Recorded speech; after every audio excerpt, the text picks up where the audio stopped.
Welcome to VGG Music Live. Salut, c'est Golgoda pour BGP Music Live. Est-ce que tu peux présenter le groupe pour ceux qui ne connaissent pas? Alors, Gun Village, c'est un groupe lyonnais qui a une dizaine d'années avec différentes évolutions, tant musicales que line-up, et on est aujourd'hui sur plutôt un style doom metal mélodique pour préciser un peu le style. Et le nom, enfin, t'es lyonnais jusqu'au nom du groupe? Pardon? Vous êtes lyonnais jusqu'au nom du groupe? Tout à fait, oui, pour effectivement les personnes qui sont pas lyonnaises, l'astuce du nom peut paraître pas évidente, mais oui, alors Gonzilla, donc il y a la référence à Godzilla de manière phonétique, mais Gon est effectivement le surnom que les Lyonnais donnent à leurs enfants, à leurs jeunes, en fait. Donc les Gon, c'est les jeunes Lyonnais, et d'où l'association Gonzilla pour marquer un peu l'origine. Et là, vous avez un nouveau line-up? Oui, tout à fait, oui. On a une nouvelle chanteuse, Karen, qui nous a rejoint l'année dernière, et un nouveau batteur, Eric, qui, lui, depuis début d'année, nous a rejoint aussi. Donc là, eux, ils sont parisiens, et donc on fait du job ensemble de répète et concours, donc en partie à distance, et surtout une descente à Lyon de monte. Et on est arrivé comme ça à former quelque chose qui a l'air bien solide à ce jour. Et vous avez l'album Aurore qui est sorti le 22 avril chez MM Music. Et pourquoi Oui. Pourquoi vous êtes parti sur ce titre? Du Le titre Aurore. Aurore. Alors, alors, par nos affinités avec l'écriture ou les influences, tant pour Karen que pour moi, puisqu'on peut partager sur cet album l'écriture des textes. On a pas mal d'influences littéraires, antiques, mythologiques. Voilà, donc il y a une partie du thème général de l'album qui revient sur pas mal de morceaux avec des influences de textes, du récit homérique ou du genre. Et Aurore est déjà la déesse qui lève, on va dire, le voile de la nuit.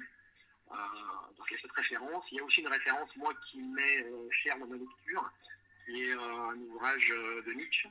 Donc voilà, c'est un peu un cumul de ces deux influences, avec l'un d'œil en même temps. Et on a sorti ce titre, Aurore. D'accord, donc c'est plus la thématique au niveau de la mythologie grecque et romaine.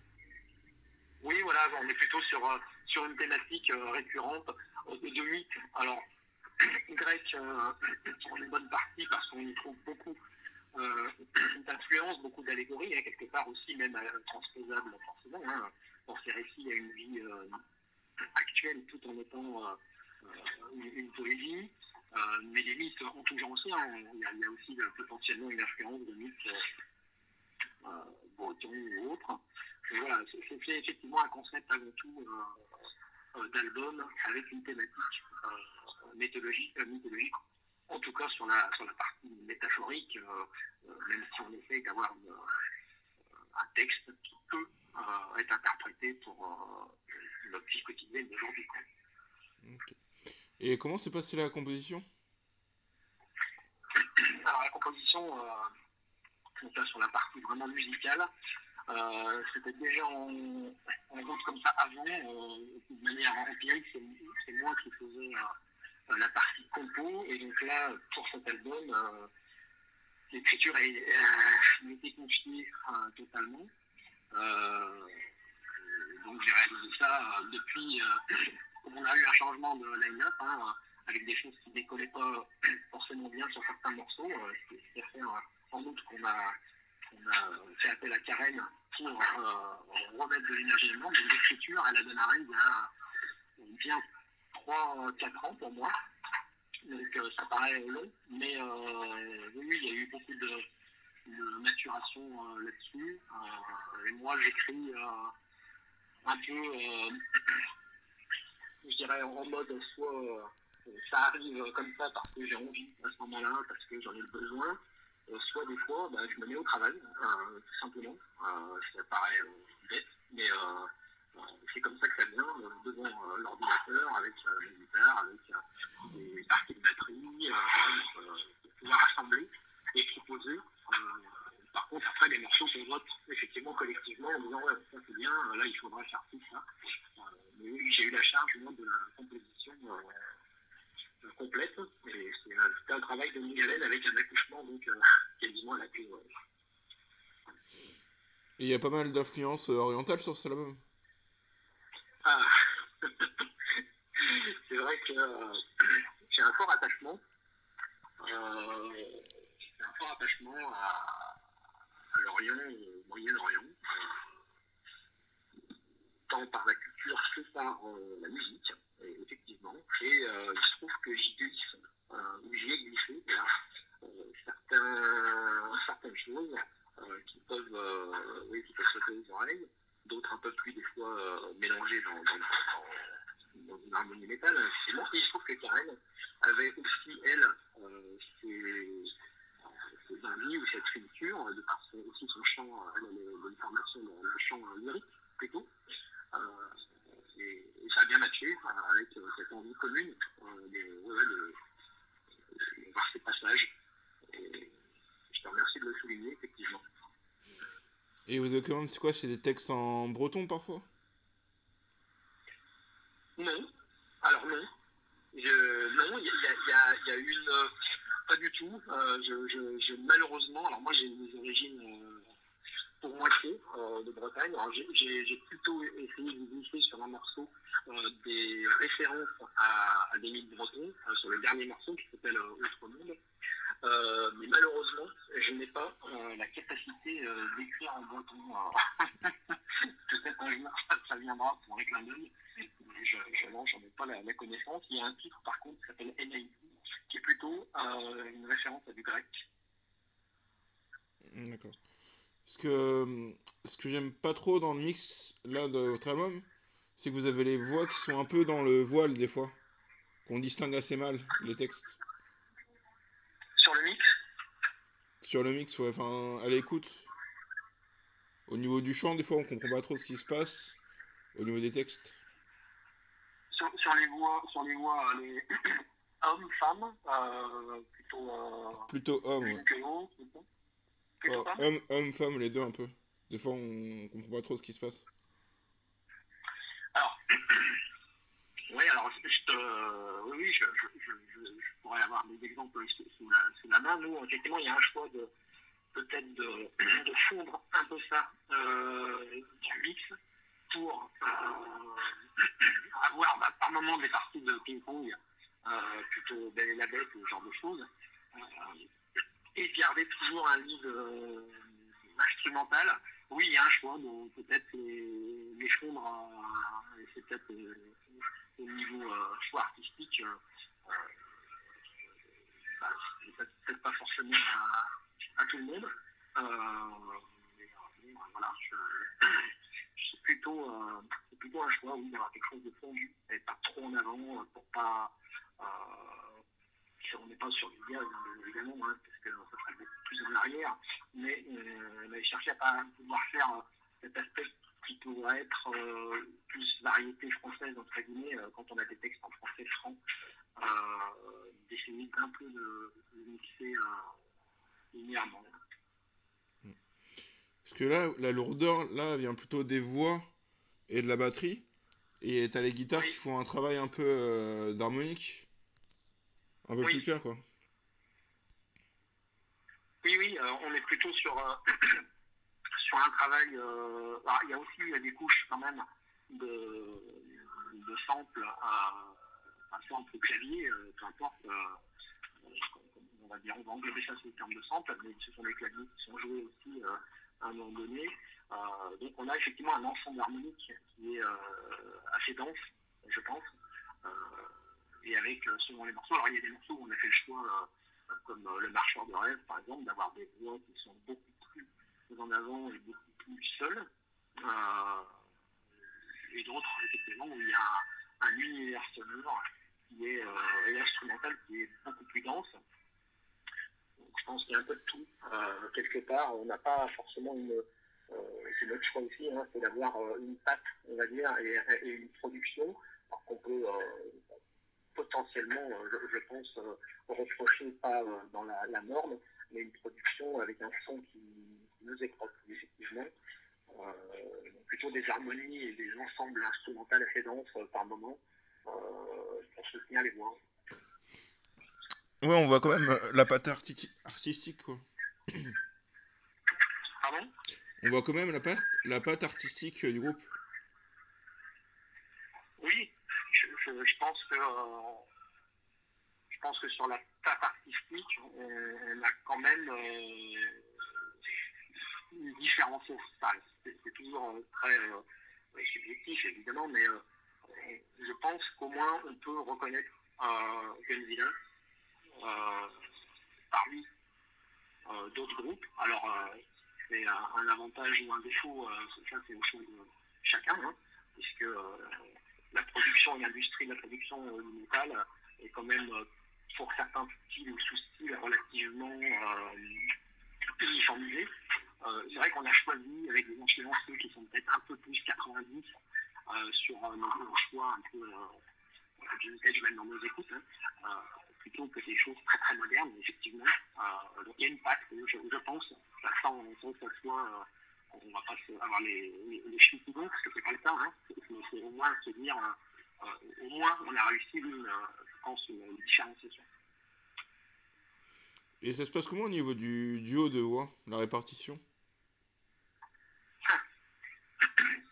Jusqu'à la période précédente, avant Karen, c'est vrai que Florent, notre guitariste, qui fait des voix grôles, hein, principalement, puisque ils sont principalement que tous les deux. Il y a un soutien-voix parfois de Clément, notre bassiste, pour un ou deux morceaux. Et principalement, on lui a confié, il a beaucoup travaillé, et on lui a confié une part, on va dire, presque moitié-moitié quelque part, hein, sur l'album. Et donc, on a essayé, oui, alors, soit c'est le texte plutôt qui amène ça, en fait, hein, en disant, OK, il faut qu'on fasse des interventions, on va dire, hommes-femmes, soit l'une après l'autre, alors en essayant de varier l'ordre, hein, forcément. Et donc, le texte dicte plutôt, on va dire, ces interventions. Après, il y a quand ils sont tous les deux, avoir du chœur ou du soutien, c'est forcément plus de l'harmonie, hein, qu'autre chose. Ou vraiment, quand il y a une réponse, un dialogue vraiment très serré. Sinon, effectivement, on a essayé que ça soit équilibré en termes de proportion. Et c'est le texte quand même, avant tout, qui dicte quelque part quand intervient le personnage, ou moins la voix homme qui souligne le personnage, et la voix femme. Et aussi, tu le disais tout à l'heure, tu as un aspect Belle et la Bête aussi. Complètement. Alors, nos influences, en tout cas pour ma part, depuis de nombreuses années, sans se comparer, hein, puisque on n'est pas à la même échelle, mais nos influences sont très sur un Draconian, par exemple, où on a, oui, c'est un classique, hein, ce question-réponse de la bête, forcément, mais on est effectivement, on est bien dans cet esprit. Oui. Et ça s'est passé comment au niveau de l'enregistrement? Au niveau des instruments? De l'enregistrement. De l'enregistrement, oui. Alors, au niveau de l'enregistrement, on a fait le choix de faire une autoproduction de par notre temps à tous, la finance et les débouchés surtout, hein, puisque effectivement aujourd'hui, tout le monde sait que un enregistrement pour un groupe, c'est quand même des finances, en tant que non professionnel, hein, évidemment, ce sont des finances quand même importantes. On a fait le choix de creuser. Donc moi j'ai beaucoup travaillé sur cette partie-là. Donc au niveau des enregistrements, on a fait des enregistrements en batterie d'un côté, c'est sûr. Et puis ensuite, ça s'est fait principalement dans... Moi, j'ai une partie au studio chez moi qui nous a permis d'enregistrer les guitares, la basse et les voix de manière séparée avec le dispo de chacun. Et après, on a fait faire un mastering. Par contre, on a tenu à travailler avec Greg Chandler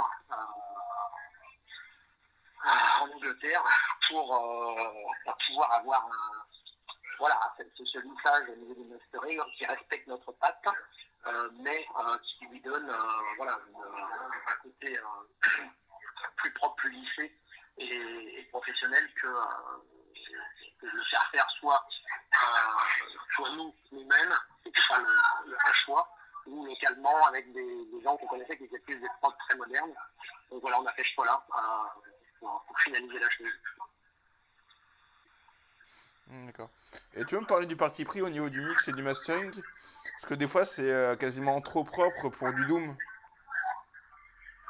Alors, oui, alors nous, on est quand même... Alors, en fait, le problème du Doom, c'est que on est, même le style en lui-même est très variable. On a fait un coplateau avec Conviction, Lux Incerta et Maudit à Nantes le 3 avril au Ferrailleur.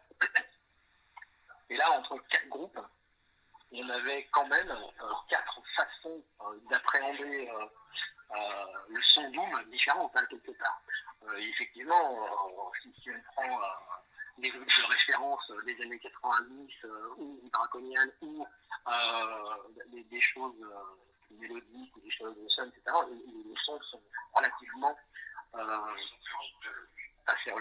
vagues et vastes et différenciés. Nous, ce qu'on a tenu à faire, c'est effectivement se rappelle à une partie Doom plutôt mélodique, avec des moments lents ou posés, tout du moins. On n'est pas sur un Doom avec à crampe, comme on peut l'avoir sur certains groupes. Et du coup, oui, on n'est pas forcément avec ce son très lourd du Doom, plutôt sur quelque chose, on va dire, d'entraînant, tout en restant mélodique. Donc voilà, c'est pour ça qu'on est plutôt sur du Doom mélodique, Doom gothique, peu importe comme une note. Et voilà, on n'est pas spécialement classifié dans un type de son particulier. Je pense que c'est pas aussi simple que ça. Oui, quand on regarde un peu les groupes qui ont nos influences, si on prend un Paradise Lost, si on prend justement un Draconian, un Civilization, on est sur des choses bien différentes. D'accord, parce que moi, je suis pas trop calé en Doom, je connais surtout Dent et Mesa. Oui, c'est pour ça qu'en fait, on peut avoir, on prend Neurosis par exemple, ce sont des groupes où on va pouvoir se mettre assis dans la fosse à écouter des choses très très très lentes avec une note, on va pas dire des rondes, hein, mais bon, voilà, et on a des choses comme plutôt, encore une fois, plus modernes, comme sur le Notion du Nord ou du Braconian, on va être sur des booms plutôt plus mélodiques. Et oui, même dans ce style, dans ce sous-style du métal, effectivement, on va avoir des nuances quand même assez importantes. C'est plutôt, oui, sur le rythme, sur la façon sombre d'appréhender les choses, du texte comme de la musique, que vraiment sur un son particulier. D'accord. Tu peux me parler du titre Marcheur de rêve?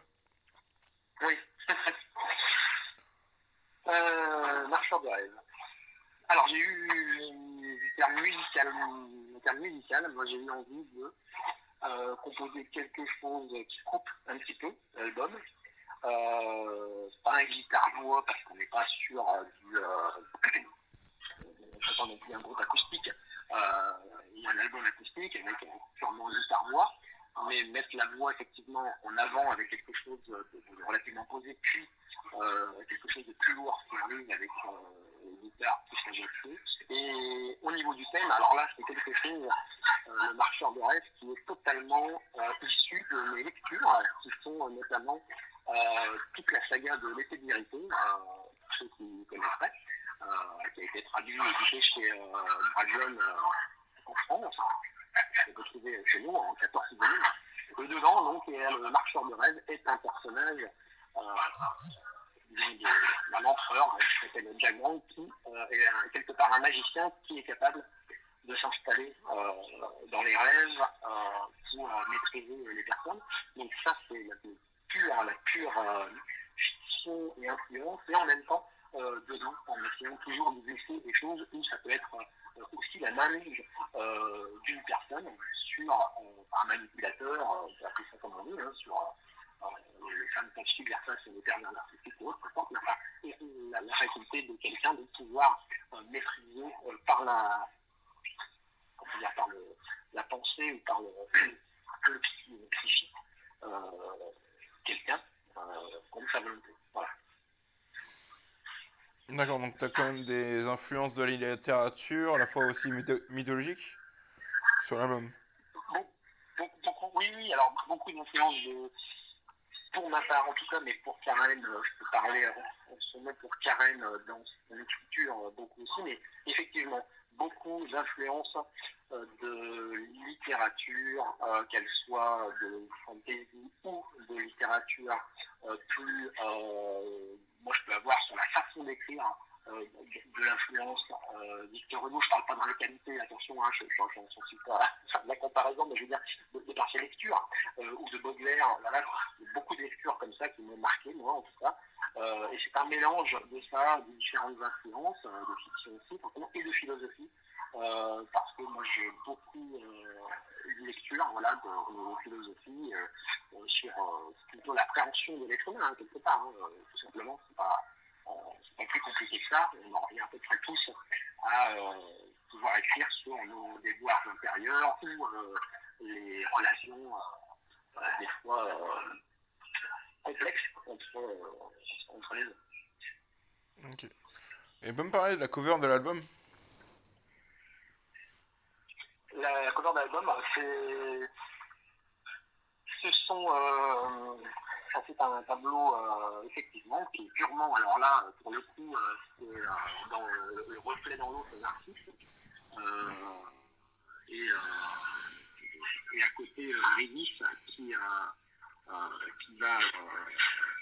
l'observe, et on a cette référence encore une fois à cette mythologie antique qu'on retrouve d'ailleurs au niveau des morceaux. Donc on n'a pas fait faire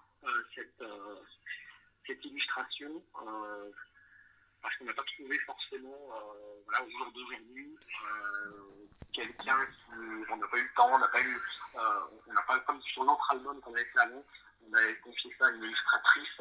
Là, on n'a pas trouvé quelqu'un qui se penchait sur les questions de temps, on n'avait pas forcément envie de quelque chose de très, on va dire, pochette métal, hein, avec soit une tête de mort, une médusa, peu importe. On avait envie de quelque chose de plus doux et de plus, peut-être un peu plus allégorique, qui illustre bien nos choix et la thématique des morceaux. Voilà. Je trouve que ça colle bien à l'album. C'est ce qu'on a essayé de faire, parce qu'on a essayé de faire ça à notre goût et surtout à ce qu'on aurait aimé à voir si c'était pas nous, par exemple. Moi, je raisonne toujours comme ça. J'aime écrire de la musique, par exemple, comme j'aurais aimé l'entendre. Ça ne veut pas dire que c'est bien, hein, ça veut pas dire que... Voilà. Mais en tout cas, ton retour fait plaisir, parce que ça veut dire au moins qu'on a une adéquation, une cohérence. Voilà. C'est cette lutte recherchée. Ouais. Et est-ce que vous avez un autre clip de prévu? Oui. Oui. Je ne peux pas en dire beaucoup plus pour l'instant. Mais oui, on a le projet cette fois-ci de tourner quelque chose un peu plus travaillé, on va dire. Là, on avait fait quelque chose que ça faisait du contenu sur Cendre, après des lyrics vidéo. Parce qu'il y avait eu quand même 2 ans de Covid, donc il fallait quand même qu'on puisse continuer d'exister en attendant que la sortie de l'album se fasse. Et là, oui, on a un projet avec un scripting, peut-être à Lyon, autour de monuments antiques. Voilà, je peux pas, j'ai pas forcément beaucoup de précisions à donner là-dessus, mais ça devrait avoir lieu cette année, oui, tout à fait. D'accord. Ce sera un clip un peu plus scénarisé? Oui, c'est ça. Oui, tout à fait. Oui, il y a déjà des éléments de storyboard, de lieux. Après, c'est comme tout, il faut obtenir potentiellement des autorisations, cadrer toute la technique, mais grosso modo, c'est déjà quand même relativement scénarisé et bien, il y a bien les contours d'un projet qui est défini. Voilà, pour l'instant, il n'y a pas encore tous les voyants sont pas ouverts, mais ça avance, ouais, tout à fait. D'accord. Et est-ce que vous avez de concerts de prévus et comment sont passés les concerts de reprise? Alors, pour les concerts de prévu, oui. À ce jour, on a un concert à Brasca Vanille le 10 juin. Normalement, on n'a pas encore confirmation parce que dans la foulée, on doit faire aussi une scène en Belgique. Mais j'ai pas le nom, moi, parce que c'est mon bassiste Clément qui s'occupe de ça. Et on attend des confirmations parce que la Belgique a subi, tout comme la France, 2 ans de Covid avec des reports, des fermetures. C'est vrai qu'au passage, on peut souligner que tout du moins dans ce qui est rock metal, c'est de plus en plus compliqué, oui, pour les orgas, les lieux. Il y a beaucoup d'endroits qui ont fermé, d'orgas qui ont jeté l'éponge. Donc en Belgique, pareil. Voilà. Fin d'année, on espère, on n'a pas encore de confirmation là-dessus, mais il est bien possible qu'on rejoue à Lyon fin d'année. Et d'ici là, pour l'instant, on va avoir une trêve pendant un peu. Donc, on n'a pas pour l'instant poussé toutes ces dates avec un projet de clip. On attend un peu des articles. Et pour les dates passées, donc on a été au niveau supérieur à Nantes, un endroit très sympa et puis incontournable de la région pour nous autres groupes de rock ou de métal. Et Lyon, Kénic, à la soirée de lancement, on a joué avec qui est un groupe d'Ingaze suisse qui commence à vraiment à creuser et à bien tourner. C'était très sympa. On a réussi quand même à avoir une belle soirée, malgré ce soir-là, une programmation dans Primordial, tous sur les Dessons, sur Lyon. C'est les hasards des dates, hein, mais il a bien passé, très content, bon retour du public sur tous ces morceaux qu'on a pu enfin jouer et l'album. Voilà. Okay. Je te laisse le mot de la fin pour l'interview, pour les auditeurs. Donc voilà, le Mila, on a essayé de produire un album qui nous tenait à cœur, avec toujours cette patte français assumée, hein, qui était trop compliqué, mais tout en texte entièrement en français, dans un style doom, pareil, avec quand même une niche dans le métal et en France, et on espère que cet album va pouvoir rencontrer des auditeurs qui les découvrent et qui sont convaincus, et des bons retours, parce que le plus important c'est ça, c'est de pouvoir avoir un retour du public sur scène ou à l'écoute sur tous les médias de streaming qui existent, vous pouvez aller écouter cet album Aurore de Godzilla. Voilà, et merci pour ce temps accordé et cette interview. Merci à toi. Merci. Bonne journée pro. Une bonne journée. Merci, toi aussi. Merci.